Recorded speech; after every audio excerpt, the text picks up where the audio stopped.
شروع اللہ کا نام لے کر جو بڑا مہربان نہایت رحم والا ہے۔ الف لام میم۔ اس میں کچھ شک نہیں کہ اس کتاب کا نازل کیا جانا تمام جہانوں کے پروردگار کی طرف سے ہے۔ کیا یہ لوگ یہ کہتے ہیں کہ پیغمبر نے اس کو از خود بنا لیا ہے؟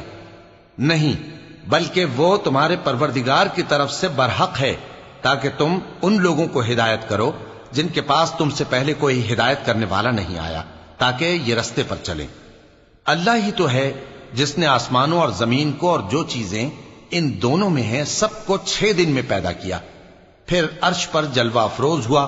اس کے سوا تمہارا نہ کوئی دوست ہے اور نہ سفارش کرنے والا۔ کیا تم نصیحت حاصل نہیں کرتے؟ وہی آسمان سے زمین تک کے ہر کام کا انتظام کرتا ہے، پھر ہر کام ایک روز جس کی مقدار تمہارے شمار کے مطابق 1000 برس ہوگی اس کی طرف رجوع کرے گا۔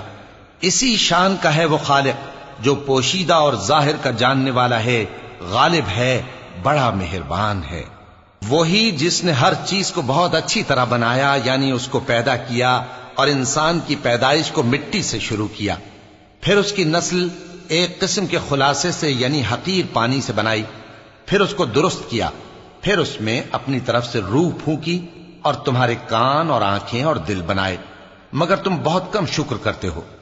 اور کہنے لگے کہ جب ہم زمین میں ملیا میٹ ہو جائیں گے تو کیا اثر نو پیدا ہوں گے؟ حقیقت یہ ہے کہ یہ لوگ اپنے پروردگار کے سامنے جانے ہی کے قائل نہیں۔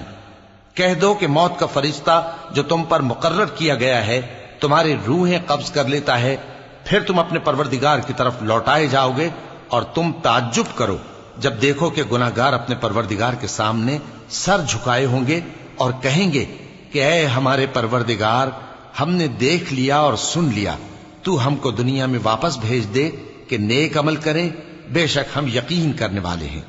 اور اگر ہم چاہتے تو ہر شخص کو ہدایت دے دیتے، لیکن میری طرف سے یہ بات قرار پا چکی ہے کہ میں دوزخ کو جنوں اور انسانوں سب سے بھر دوں گا، سو اب آگ کے مزے چکھو، اس لیے کہ تم نے اس دن کے آنے کو بھلا رکھا تھا۔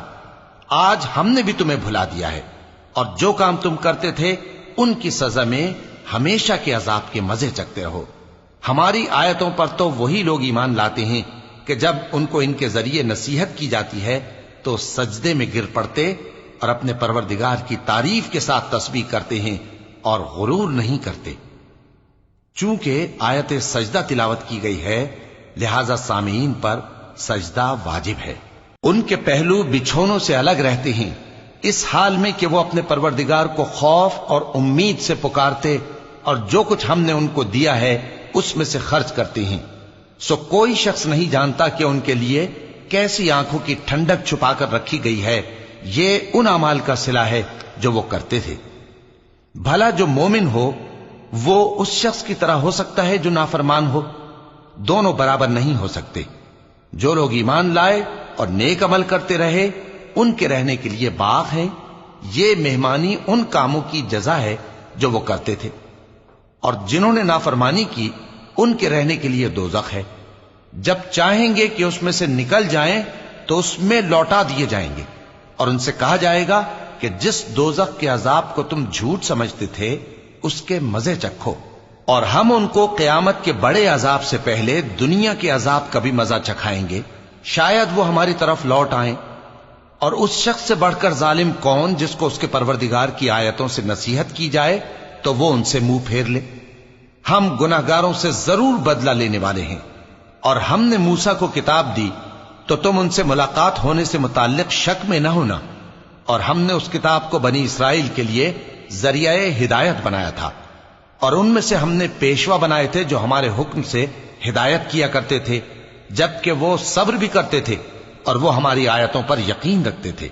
بلا شبہ تمہارا پروردگار ہی ان میں جن باتوں میں وہ اختلاف کرتے تھے قیامت کے روز فیصلہ کر دے گا۔ کیا ان کو اس امر سے ہدایت نہ ہوئی کہ ہم نے ان سے پہلے بہت سی امتوں کو جن کے رہنے کے مقامات میں یہ لوگ چلتے پھرتے ہیں ہلاک کر دیا؟ بے شک اس میں نشانیاں ہیں، تو یہ سنتے کیوں نہیں؟ کیا انہوں نے نہیں دیکھا کہ ہم بنجر زمین کی طرف پانی رواں کرتے ہیں، پھر اس سے کھیتی پیدا کرتے ہیں جس میں سے ان کے چوپائے بھی کھاتے ہیں اور یہ خود بھی کھاتے ہیں؟ تو یہ دیکھتے کیوں نہیں؟ اور کہتے ہیں اگر تم سچے ہو تو یہ فیصلہ کب ہوگا؟ کہہ دو کہ فیصلے کے دن کافروں کو ان کا ایمان لانا کچھ بھی فائدہ نہ دے گا اور نہ ان کو مہلت دی جائے گی، تو ان سے منہ پھیر لو اور انتظار کرو، یہ بھی انتظار کر رہے ہیں۔